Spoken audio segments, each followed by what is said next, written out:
Hello friends, மயில் with கிச்சனில் இன்றைக்கி நம்ம ஒரு சூப்பரான ஹெல்த்தி ஸ்நாக்ஸ் தான் வந்து பார்க்க போகிறோம். மணத்தக்காளி கீரையில் வந்து எப்படி போண்டா செய்கிறதுன்னு பார்க்கலாம். ரொம்பவே சூப்பராக இருக்கும். இப்போது அந்த ரெசிபி எப்படி செய்கிறதுன்னு பார்க்கலாம். இப்போ நான் வந்து பாத்திரத்தில் மணத்தக்காளி கீரையை வந்து நல்லா அலசிட்டு பொடி பொடியாக கட் பண்ணி வச்சுருக்கேன். அதை வந்து சேர்த்துக்கிறேன். நான் வந்து கொஞ்சம் பெரிய சைஸாகவே கட் பண்ணியிருக்கேன். உங்களுக்கு வேணும்னா இன்னும் நல்லா பொடி பொடியாக கட் பண்ணிக்கோங்க. இப்போ கீரையை வந்து நான் ஒரு 2 கைப்பிடி அளவுக்கு வந்து கீரை வந்து எடுத்திருக்கேன். இப்போ இது கூட நீள்வாக்கில் அரிஞ்ச ஒரு பெரிய சைஸு வெங்காயம் வந்து எடுத்திருக்கேன். இது கூட ஒரு 7-8 பல்லு பூண்டு கட் பண்ணி சேர்த்துக்கலாம். கொஞ்சமாக இஞ்சி, அதையும் பொடியாக கட் பண்ணி சேர்த்துக்கோங்க. ஒரு 3 பச்சை மிளகாய், கருவேப்பிலை, அதையும் பொடியாக கட் பண்ணி சேர்த்துக்கலாம். கொஞ்சமாக மல்லித்தலை, இது கூட கொஞ்சமாக மஞ்சள் பொடி, கொஞ்சமாக சோடா மாவு வந்து சேர்த்துடலாம். ஒரு சிட்டிக்கு அளவுக்கு பெருங்காய பொடியை வந்து சேர்த்துடலாம். நான் வந்து ஒரு 3/4 ஸ்பூன் அளவுக்கு உப்பு சேர்த்துக்கிறேன். உங்களுக்கு எவ்வளோ தேவையோ அவ்வளோ வந்து சேர்த்துருங்க. 3/4 ஸ்பூன் அளவுக்கு மிளகாய் தூள். இப்போ இது எல்லாத்தையும் சேர்த்துட்டு நல்லா கலந்துக்கலாம்.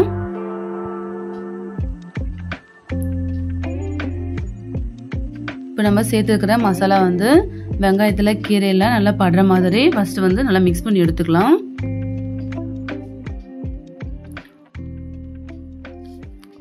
பாருங்க, நல்லா சூப்பராக மிக்ஸ் பண்ணியாச்சு.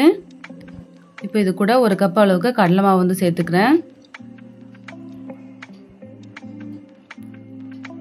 சேர்த்துட்டு கொஞ்சமாக தண்ணி தெளித்து வந்து ஃபுல்லாக மிக்ஸ் பண்ணிக்கலாம்.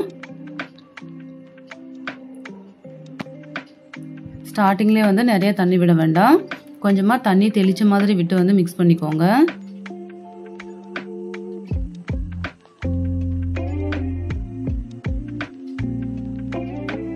இப்போ பாருங்கள், நல்லா கலந்தாச்சு. இப்போ இது கூட நான் இன்னொரு கப் அளவுக்கு கடலை மாவு வந்து சேர்த்துக்கிறேன். உங்களுக்கு வேணும்னா இன்னொரு 1/2 கப் கூட சேர்த்துக்கோங்க. சேர்த்துட்டு லைட்டாக தண்ணி விட்டு நல்லா கலந்துக்கலாம். பார்த்தீங்கன்னா நல்லா உருண்டை பிடிச்சி போடுற மாதிரி இந்த பதத்துக்கு வந்து இருக்கணும். இப்போ பாருங்கள், மாவு வந்து ரெடி ஆகிடுச்சு.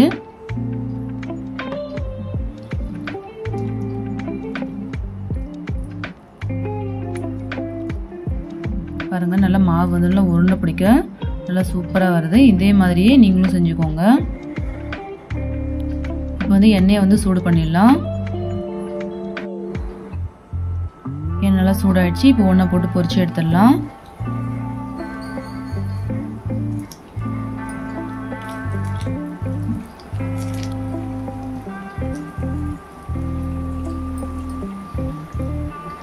கொண்டாலாம் போட்டாச்சு. போட்டுட்டு ஒரு 2 நிமிஷம் கழிச்சு திருப்பி போட்டுக்கலாம்.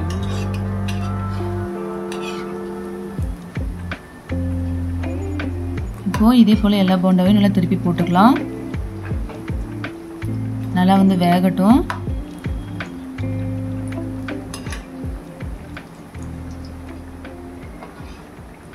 போண்டாலாம் நல்லா கலர் வந்த பிறகு வந்து நம்ம எடுத்துடலாம்.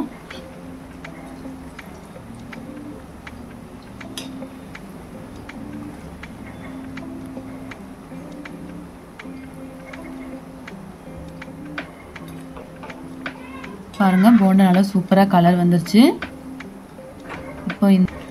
இப்போ இந்த போண்டாலாம் நம்ம எடுத்துடலாம். அவ்வளோதாங்க, நல்லாவே சூப்பரான ஹெல்த்தியான ஒரு மணத்தக்காளி கீரை போண்டா வந்து ரெடி ஆயிடுச்சு.